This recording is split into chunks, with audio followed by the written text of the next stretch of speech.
Good morning class. So in last class we discussed how to prove the presence of water vapor in air.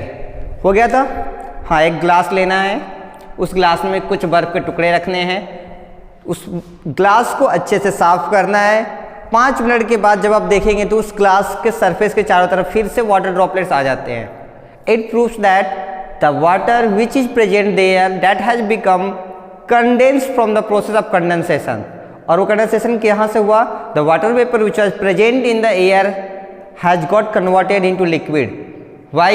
Because it got lot of cold from the surrounding of the glass. So now we are going to discuss 2 more states, plasma and BEC. Yes, हमने कहा था starting में कि जो हमारे matter हैं actually on the physical state के basis पे 3 पार्ट्स में तो जनरली पढ़ते हैं, सॉलिड, लिक्विड, गैस. लेकिन अब हम पढ़ेंगे 2 और के बारे में, ज़्यादा नहीं पढ़ेंगे. क्यों? क्योंकि ज़्यादा अभी इसके बारे में कोई इन्फॉर्मेशन अभी हमें मालूम नहीं है. ये these are under development and research. अभी इन पर रिसर्च चल रहा है, जैसे जैसे चीज़ें मिलेंगी आपको बताती जाएंगी. ठीक है, अभी फिलहाल जितनी है उतनी पढ़ लेते हैं. सो 2 और स्टेट होते हैं. 4th state is plasma, 4th state is plasma and the 5th state is BEC. What is this? BEC, Bose-Einstein condensate. Clear है? चलिए स्टार्ट करते हैं.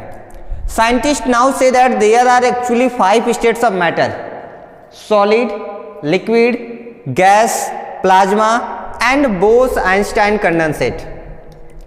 सो आप लिखेंगे आज की heading 2 more states of the matter, ये लिखेंगे पूरा. नेक्स्ट देखिए, प्लाज्मा क्या है?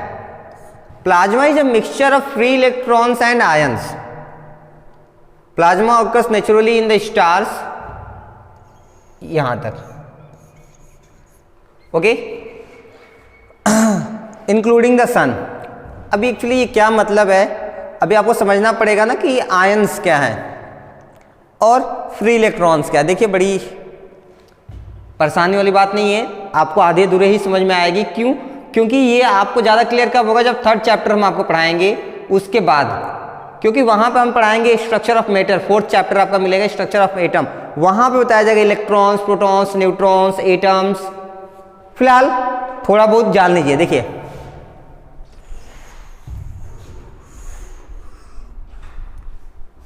कोई भी मैटर होगा वो एटम से बने होंगे या मॉलिक्यूल से. हाँ, याद आया? All the matters are made up of very tiny particles called atoms and molecules. And these are the smallest particles. जो कि हमने कहा था कि अब तक तो हम मान के यही चलेंगे कि इससे छोटा पार्टिकल एग्जिस्ट नहीं करता. लेकिन बाद में ऐसे साइंटिस्ट आए जिन्होंने प्रूव किया कि इससे भी छोटे छोटे पार्टिकल्स हैं. यानी कि ये एटम जो एक दिख रहा है ना, इस एटम को भी तोड़ने पे हमें कुछ पार्ट्स मिलते हैं, कुछ पार्टिकल्स मिलते हैं जिन्हें हम सब पार्टिकल्स कहते हैं. अगर हम एक एटम की बात करें, so this atom is made up of electrons.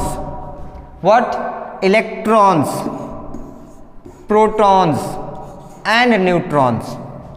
हर एक एटम इलेक्ट्रॉन्स, प्रोटॉन्स और न्यूट्रॉन से मिलकर बना है. क्या है, कैसा, भी हम आगे बहुत सारे डिटेल में डिस्कस करेंगे. आप जूनियर सेक्शन में थोड़ी बहुत अगर आपने पढ़ा होगा तो आपको याद भी होगा. नहीं पढ़े कोई बात नहीं, परेशान मत होइए. चैप्टर 4 में हम खुद फिर से इसको पढ़ा देंगे. क्लियर है? देखिए, आपको कुछ छोटी छोटी चीजें ध्यान रखनी है. एक इलेक्ट्रॉन में नेगेटिव चार्ज होता है और प्रोटॉन में पॉजिटिव चार्ज होता है. यानी कि प्रोटॉन्स वो होते हैं जो खुद पॉजिटिव चार्ज होते हैं और इलेक्ट्रॉन्स वो होते हैं जो खुद नेगेटिव चार्ज होते हैं. लेकिन जो एक एटम होता है ना, मान लीजिए मेरा एक ये एटम है, तो इस पे कोई चार्ज नहीं होता. कहेंगे सर अभी तो ये बताएं नेगेटिव चार्ज पॉजिटिव चार्ज दोनों होते हैं, फिर कैसे नहीं होगा? इसीलिए तो नहीं होगा. अब मान लीजिए मुझे कोई 5 रुपये देता है, ठीक है, कोई मुझे 5 रुपये देता है और आप मुझसे वो 5 रुपये ले लेते हैं. ध्यान दीजिएगा, कोई मुझे 5 रुपये दे और आप मुझसे वो 5 रुपये ले लिए, मुझे क्या फायदा हुआ? कुछ भी नहीं. वो भले से मुझे 5 रुपये दे, लेकिन वो 5 रुपये मेरे पास तो नहीं है ना. वो 5 रुपये कौन ले लिया? आपने ले लिया. तो मेरे पास कुछ भी नहीं बचा. अगर वो इंसान मुझे 100 रुपये दिया और वो 100 रुपये आपने ले लिए, तो फिर अगेन मुझे इस बात से कोई फायदा नहीं होता. बात मेरी समझ में आ रही है? इसी तरह से अगर एक एटम पर मान लीजिए +5 चार्ज है, यानी कि 5 पॉजिटिव चार्ज है और उसी एटम पे 5 नेगेटिव भी चार्ज है। यानी कि 5 चार्ज उसको प्लस के मिला तो 5 माइनस के भी मिल गया। दोनों को सॉल्व करेंगे क्या हो जाएगा? 0 हो जाता है ना, प्लस माइनस कैंसिल होके क्या बन जाएंगे? 0। यानी ओवरऑल इसके ऊपर कोई चार्ज नहीं होगा। क्यों? क्योंकि जितना इसके ऊपर प्लस चार्ज होगा उतना ही इसके ऊपर माइनस चार्ज भी होगा। अगर हम कहें कि एक एटम ये है, इस एटम पे 10 पॉजिटिव चार्ज है, कितना? 10 पॉजिटिव चार्ज है, और हम आपसे पूछे होते हैं कितने नेगेटिव चार्ज होगा, तो 10 नेगेटिव चार्ज भी होगा। क्यों? क्योंकि तभी तो ये कैंसिल होके 0 बनेंगे। बात यहां तक क्लियर है? अब देखिए कई बार ऐसा होता है कि जो एक एटम है, मान लीजिए इस एटम के पास 10 प्लस चार्ज है और 10 माइनस चार्ज है, इसमें से एक इलेक्ट्रॉन बाहर निकल गया, यानी कि एक चार्ज कम हो गया। तो ध्यान दीजिएगा अब कितना चार्ज बचा है इसके ऊपर? 10 प्लस, क्योंकि वो तो निकला नहीं, हो तो वैसे ही है, प्लस इसके ऊपर अब 9 माइनस चार्ज ही बचे होंगे। इसको हम रफ कर देते हैं, थोड़ा सा आपको विजिबिलिटी बढ़ जाए। हमने कहा था इसके पास 10 प्लस चार्ज है और 10 ही माइनस चार्ज है, जिसमें से एक माइनस चार्ज बाहर चला गया तो कितना बचा? 10 प्लस चार्ज और 9 माइनस चार्ज बचेगा ना। जब आप इनको सॉल्व करेंगे तो आपको एक प्लस चार्ज बचा हुआ मिल जाएगा, +1। क्यों? क्योंकि ये 10 है, ये 9 ये ज़्यादा है ना, तो जाहिर सी बात है 9 कैंसिल हो जाएंगे, 9 तो कैंसिल हो जाएंगे, लेकिन एक बचा रह जाएगा। कौन सा वाला? पॉजिटिव वाला। तो इसकी वजह से इस एटम पर एक पॉजिटिव चार्ज आ गया, यानी कि अब एटम न्यूट्रल नहीं है, अब एटम पे प्लस चार्ज है, अब एटम पर प्लस चार्ज है, और जो इलेक्ट्रॉन बाहर जाके घूम रहा है वही तो नेगेटिव चार्ज था, उस पे कितना है? एक माइनस चार्ज है। अब देखिए दोनों के बीच क्या हो जाएगा? अट्रैक्शन फोर्स काम करेगा। कौन सा फोर्स काम करेगा? Attraction force. एक पॉजिटिव चार्ज एक नेगेटिव चार्ज, दोनों को पास लेके आएंगे, क्या हो जाएंगे? वो एक दूसरे को अट्रैक्ट करते हैं, इनके पास अट्रैक्शन फोर्स काम करने लगेगा, और ऐसे जो मिक्सचर बनेगा उसी मिक्सचर को हम क्या कहते हैं? प्लाज्मा कहते हैं। क्या कहते हैं? प्लाज्मा। और ये काम जितनी आसानी से आपको समझ में आ रहा है ना, उतनी आसानी से होता नहीं है। ऐसा नहीं है कि एक इलेक्ट्रॉन अपने मर्जी से जब मर्जी निकल जाएगा, उसके लिए उसको बहुत ज़्यादा एनर्जी चाहिए, जो कि हम और आप इतनी आसानी से नहीं दे सकते।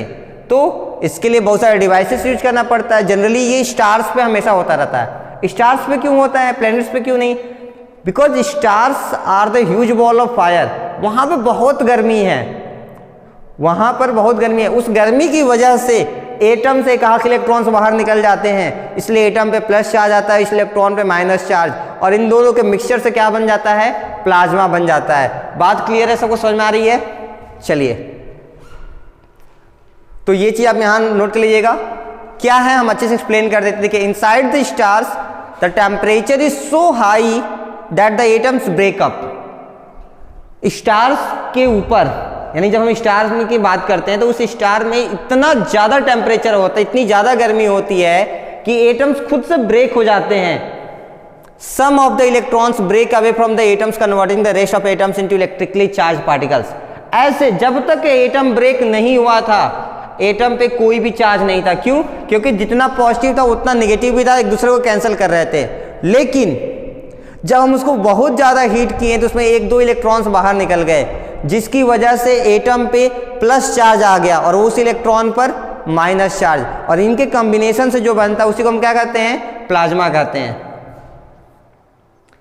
This mixture of free electron किसको? जो बाहर निकल गया है, एंड आयंस का मतलब जो एटम के ऊपर प्लस चार्ज आया, in a star is called plasma. इसी को हम क्या कहते हैं? प्लाज्मा कहते हैं। The sun and other stars glow, फिर आप ये लिखेंगे नोट पॉइंट में, the sun and the other stars glow due to the presence of plasma.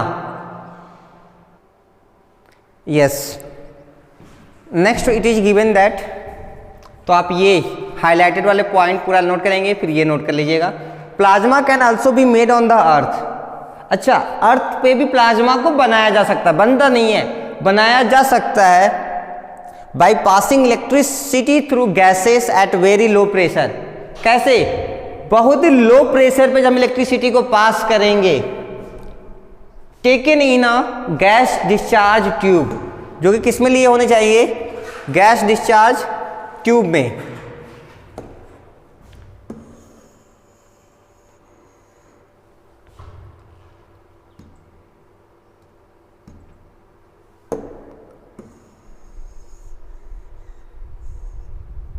Clear है? चलिए क्लियर है तो बस आगे फिनिश ही होने वाला है, आप परेशान होने की जरूरत अब आपको नहीं है।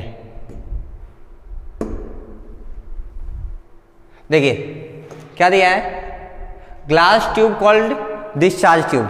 आगे क्या लिखा है, द फ्लोरोसेंट